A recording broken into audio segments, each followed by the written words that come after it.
I'm Kerry Fink, and welcome to Helping Seniors Updates. Today is Friday. It's already the 25th of June. And can you imagine that we're just racing through 2021 and it's summertime? And our guest today is John Roberts with Palm Bay Hearing Aid Center. How are you today, sir? I'm doing great, Kerry. How are you? I am good. We were just talking. I said, our family just got back from our first travel. And whatever it's been, 14, 15, it's probably been longer than that because I don't think we traveled just before the shutdown. But we got outside. We were actually in the Midwest enjoying some national park sites and things like that we hadn't experienced before. It was absolutely wonderful.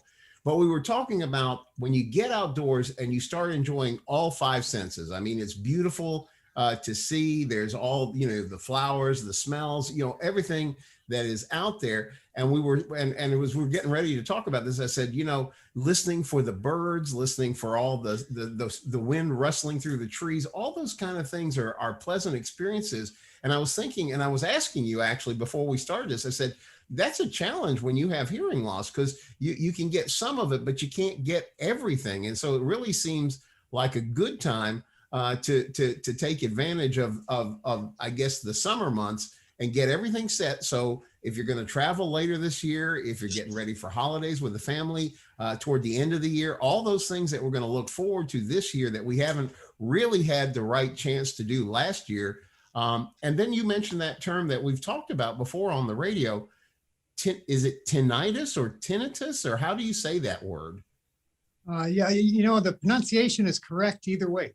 Tinnitus or tinnitus are both absolutely perfectly acceptable. The biggest problem with this COVID has been isolation. Right. We've all felt it. Everybody has felt the isolation. And when suddenly we're free to go out and to take care of business and to travel and to maybe go see our relatives again, the natural resistance to change can kind of hang in there, Kerry? Yeah. People are just used to being in their house, secluded, afraid of going even maybe to the store to buy a carton of milk. They have people delivering it. And the change in itself can be very stressful. But for me, it has been, and I'm sure it has been for most people. If you have a hearing loss, if you have tinnitus, just imagine how much greater that change is going to be. First of all, when you go to the store, you not only have a problem with hearing people, but now they have a mask over their face and they're behind a plastic shield, and they don't even hear you, let alone you being able to hear them. So that makes the trepidation even worse. It makes the fear compounded.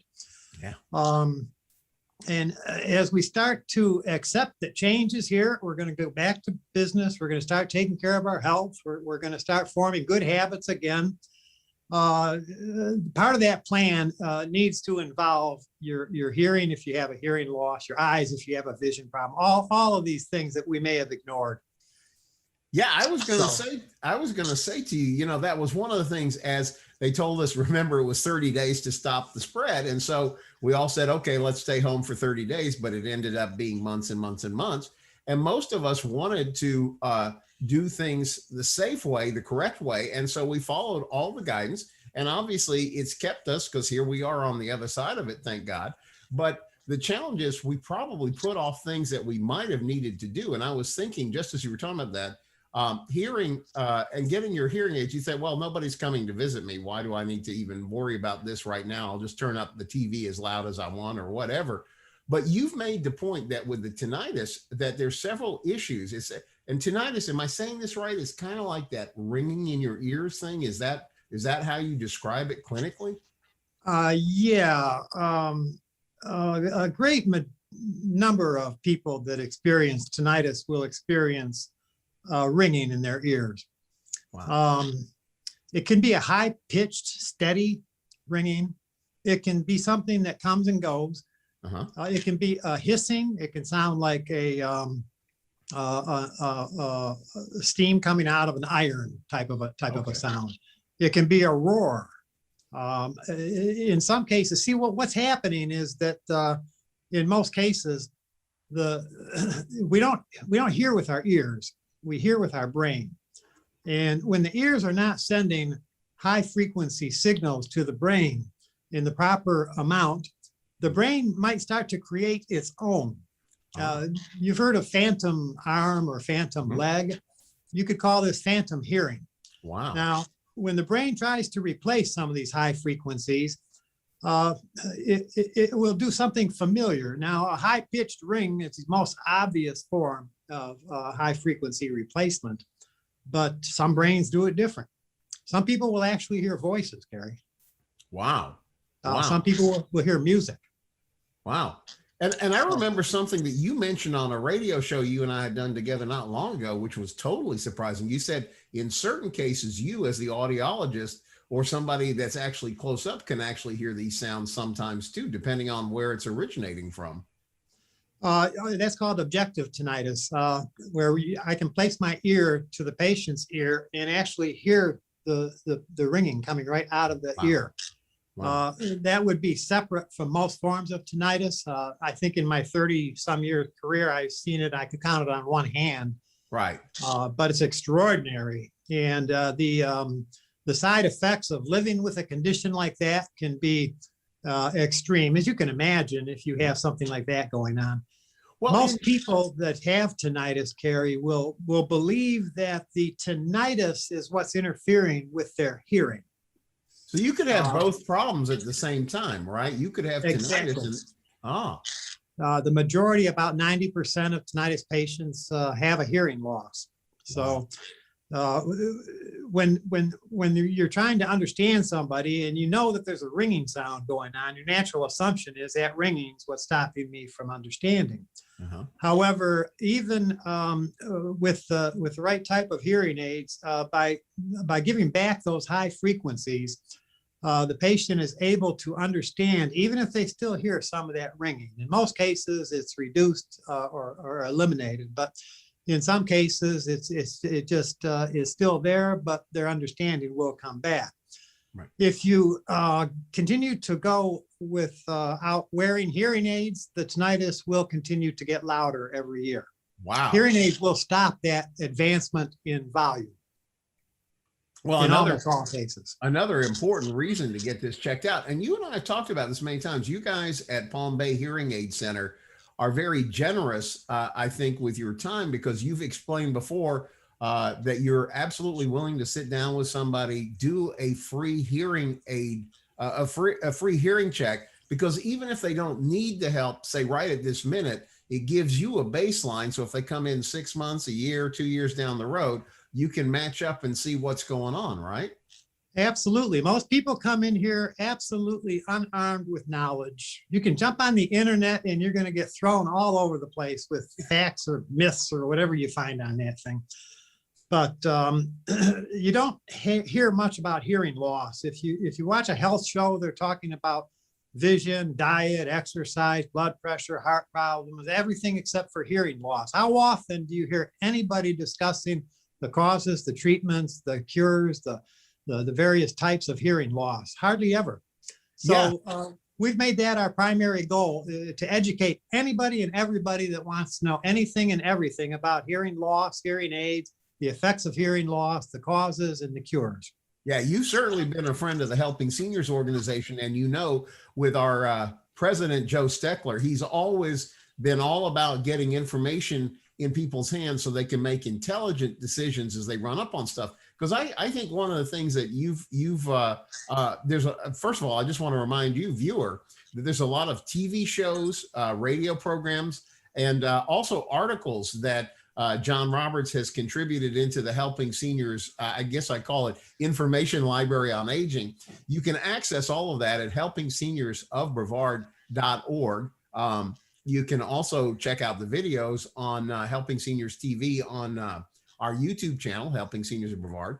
And if you like Facebook, they're there as well. In fact, we just recently put up one called All About Hearing Advances. And John, I remember one of the things that you helped me to understand, because I'd asked you, I said, I see an ad on TV and it says, get a hearing aid, blah, blah, blah. You don't have to spend all this money.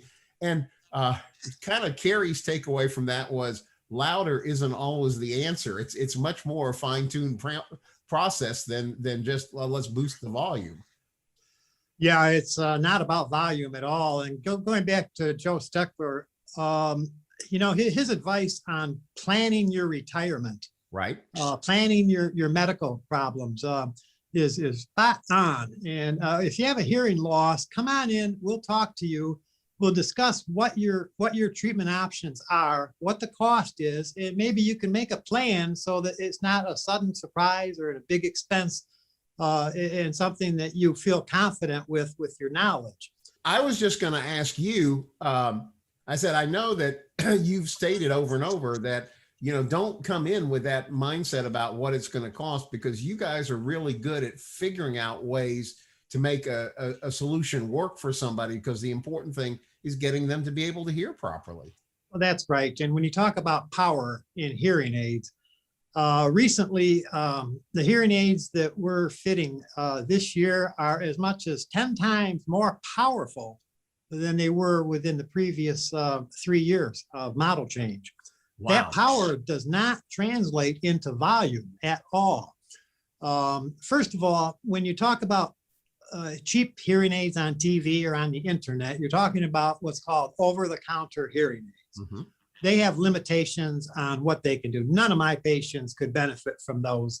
They can only get 15 decibels of gain. My average patient needs 40 as an example.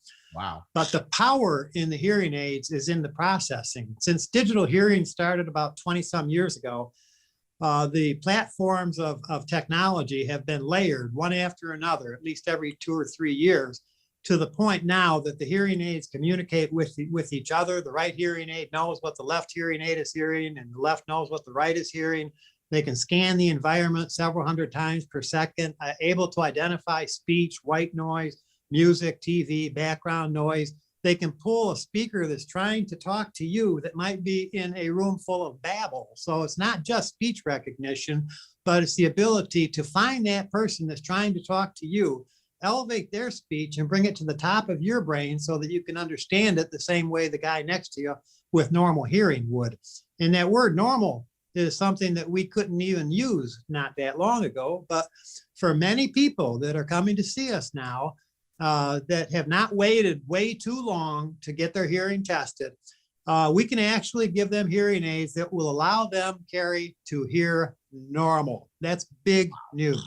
Wow. It's incredible. And, I was just thinking about that. The most recent TV show that you and I did together that's now broadcasting on Space Coast Government TV is called All About Hearing Advances. And when you stated that, like in the past 3 years, how far, the technology isn't growing geometrically, it's growing, it seems, exponentially. And so my thought as we kind of wrap up for today, I was thinking like, well, we're out and about. You guys are conveniently located literally right off I-95, and you're literally just almost directly across the street from Hammock's Landing, which is that great shopping place. It's got all those great lunch places. It would seem like, why not make a point this summer to give your office a call, come in for that free hearing aid evaluation, spend the afternoon visiting some of the shops or something across the street, and just make a day out of it. But you will really appreciate it, right, when we get into family time later in the year, when everybody starts gathering from the holidays, because it's going to be so much different than it was last year. So, John, how do people get in touch with you? What are some ways that they could take advantage of your kind offer to set them up with a free hearing evaluation? Well, number one, now that the COVID restrictions are lightening up, they can walk right into our office. Wow. We have 2 routes around the office. People will not walk by each other. We have 3 different waiting rooms. So we're the big building. When you turn across from Hammock's shopping center, you just get on Culver. It's the first turn to your left. The big building that says pain management and urgent care. We're in the first story of that building. So we'll be happy to take walk-ins. If they get on the internet, we're at palmbayhearingaids.com. Just Google hearing aids, Palm Bay, you'll find us. And our phone number is area code 321-369-9900. Great. Well, I think it's a great summer project. We're getting our little checklist of things that we didn't get to do last year. I think getting our hearing checked is probably one that should be up there. It's fun. It's not a scary process, right? No, it's a ball. We have fun over here. Good. Sure. Good. Well, It's one more painless time. and fun. Let's give that number one more time. If somebody wants to call. Area code 321-369-9900.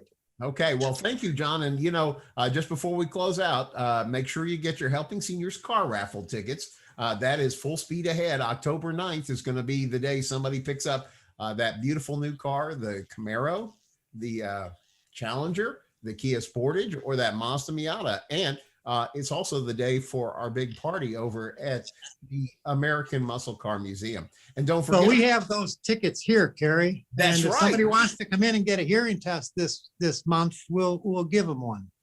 Hey, I'm all for that. That's great. All right. So what a great offer. And then don't forget, October 17th, we are going sailing. The Helping Seniors Foundation cruise is on. It's a great deal. Chris Morse, our travel director, is telling us that space is filling up quickly. In fact, there's a little time still to get in by the outside, and you get upgraded to a balcony. They sold out all the inside cabins, so that's all gone. But there's still time for you to get a great deal on this sailing. Helping Seniors Travel Club for that, and Helping Seniors Car Raffle for the other. Or better yet, go visit John Roberts and his amazing team there at Palm Bay Hearing Aid Center. And let's take advantage of the summer months and get things going in the right direction with all this. Thanks, John, for joining us today. Thank you, Kerry. All right. And we'll see you on the next edition of Helping Seniors Updates.